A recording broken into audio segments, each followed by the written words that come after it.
अमीर बेटी का सौदा। अमीर बाप की बेटी शिल्पी को मुकेश पसंद होता है, लेकिन दोनों के बीच हैसियत की दीवार खड़ी होती है। और फिर कहीं नौकरी कर लो ना, क्या हमेशा ये लोहे की सलाखों के पीछे भागते रहते हो?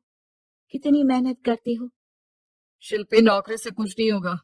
तुम लोगों की हैसियत तक पहुंचना है तो अपना ही बिजनेस करना पड़ेगा, वरना तुम्हारे पापा किसी और से तुम्हारी शादी करवा देंगे। अच्छा, ऐसे किससे करवा देंगी? मैं तो तुमसे ही शादी करूंगी। बोल दिया तो बोल दिया, बस। मुकेश उस बेचारी को समझाता भी तो क्या। दुनिया के रीति रिवाजों से काफी दूर थी शिल्पी। भले ही बड़े बाप की बेटी, लेकिन सादगी इतनी कि क्या कहना। बेटा शिल्पी, कल तुमको देखने लड़के वाले आने वाले हैं, तैयार रहना। मैंने तुम्हारी माँ को समझा दिया है। घर के सारे नौकर चाकर को वो समझा देगी कि स्वागत कैसे करना है। कैसी बात कर रहे हैं पापा? मैं तो मुकेश से प्यार करती हूँ, उसी से शादी करूंगी। मैंने आपको बताया था ना। मुकेश किसका बेटा है? वो स्टील किंग सिंघानिया का, या वो जो बड़े ज्वेलरी वाले हैं मेहता, उनका? नहीं नहीं पापा, अ, वो अपना ही काम करता है, लेकिन एस्टेब्लिश नहीं है अभी। पापा, वो आपके पास कब आएगा? जब कुछ बन जाएगा। आप प्लीज थोड़ा सा वक्त दे दीजिए। पिता को शिल्पी की बात पर गुस्सा आ जाता है। वो उससे कुछ नहीं कहते और शिल्पी की माँ के पास जाते हैं। ये संस्कार देकर बड़ा किया तुमने शिल्पी को, और कैसे मैं किसी भिखारी के साथ उसकी शादी कर दूं? कौन है ये मुकेश? मैं जानती हूँ, बड़ा ही होनहार लड़का है। शिल्पी से बहुत प्यार करता है और शादी करना चाहता है। अरे ऐसे कैसे मैं किसी से भी अपनी बेटी की शादी कर दूं? कोई भी उठकर आए और कहे कि मैं शादी करना चाहता हूँ तो मैं शादी कर दूं? कान खोल कर सुन लो, कल उसे अच्छे से तैयार कर देना, क्योंकि जो लड़का मैंने देखा है शिल्पी के लिए, वो करोड़पति घर का बेटा है, समझी? लाख मना करने पर भी शिल्पी को उस लड़के से मिलवाया जाता है जो उसके पिता ने उसके लिए देखा था। देखिए, मैं किसी और से प्यार करती हूँ और उसी से शादी करूंगी।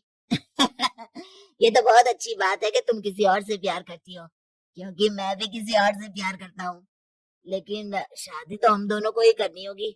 जानती हो ना, ये बिजनेस और ये सारा कुछ।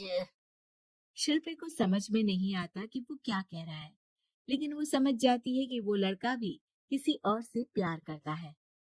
पिताजी, वो भी कह रहा था कि वो किसी और से प्यार करता है। हाँ तो करने दो ना, हमने तो नहीं रोका।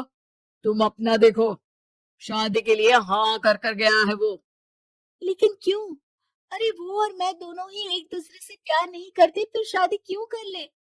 पापा, एक बार सिर्फ मेरे कहने पर आप मुकेश से मिल ले।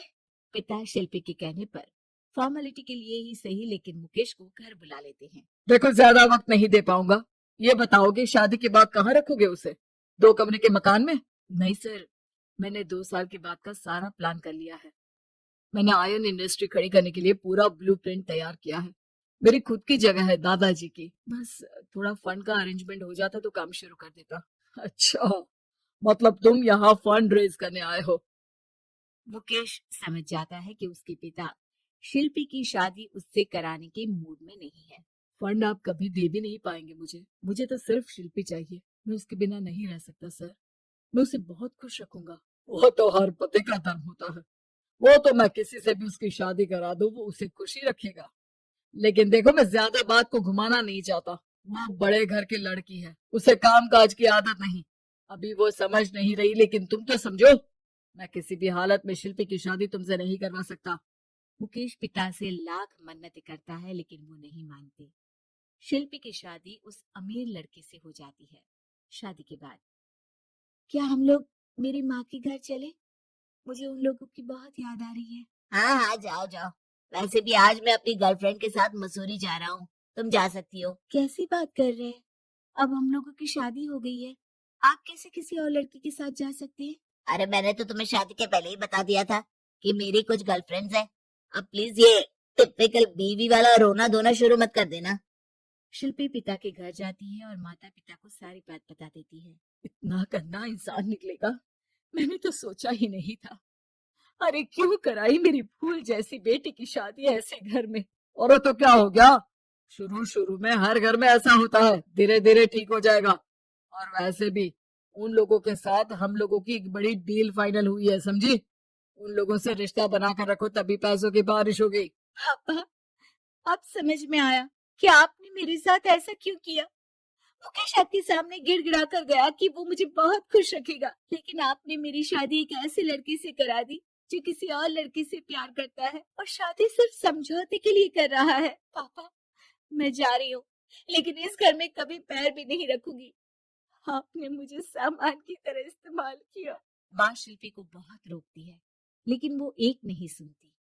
कुछ समय बाद, शिल्पी, मुझे नहीं लग रहा कि अब हम दोनों के बीच ये शादी और रह पाएगी। मैं किसी और से शादी करना चाहता हूँ। वैसे तुम परेशान मत हो ना, तुम्हारे पापा के साथ हम लोगों की डील जो चल रही है ना, वो नहीं रुकेगी, क्योंकि तुम बहुत अच्छी लड़की हो। ठीक है, मैं जा रही हूँ, तलाक के पेपर में साइन करके। लेकिन एक शर्त है, मैं कहाँ गई ये बात मेरे पिता तक नहीं पहुंचनी चाहिए। शिल्पी घर छोड़कर चली जाती है। वो एक नौकरी करती है और अपना जीवन खुद संभालती है। लेकिन एक दिन, शिल्पी जी, आपसे मालिक मिलना चाहते हैं। अब मुझसे क्यों? शिल्पी मालिक के कमरे में जाती है, जहाँ सामने मुकेश होता है। अरे आप, आपको देखकर बहुत खुशी हुई, बहुत बड़े आदमी बन गए। थैंक्स, पर तुम्हें नौकरी करने की क्या जरूरत पड़ गई? मैंने तो सोचा भी नहीं था कि तुम मेरी शिल्पी होगी। तभी वहां शिल्पी के पिता आ जाते हैं। शिल्पी, तुम्हारे बारे में माँ से पता चला। घर चलो बेटा, मुझे माफ कर दो। मुकेश, मैं यहाँ अपनी कंपनी के काम के लिए आया हूँ। तुम्हारी कंपनी की डील अगर हमें नहीं मिली तो हम बर्बाद हो जाएंगे। वैसे अब तुम चाहो तो शिल्पी की शादी मैं तुमसे कराने को तैयार हूँ। बस करिए पापा, ये क्या सौदा लिख रखा है आपने। जिस कंपनी से आपकी डील हो, अपनी बेटी की शादी उसी के घर करा देते हैं।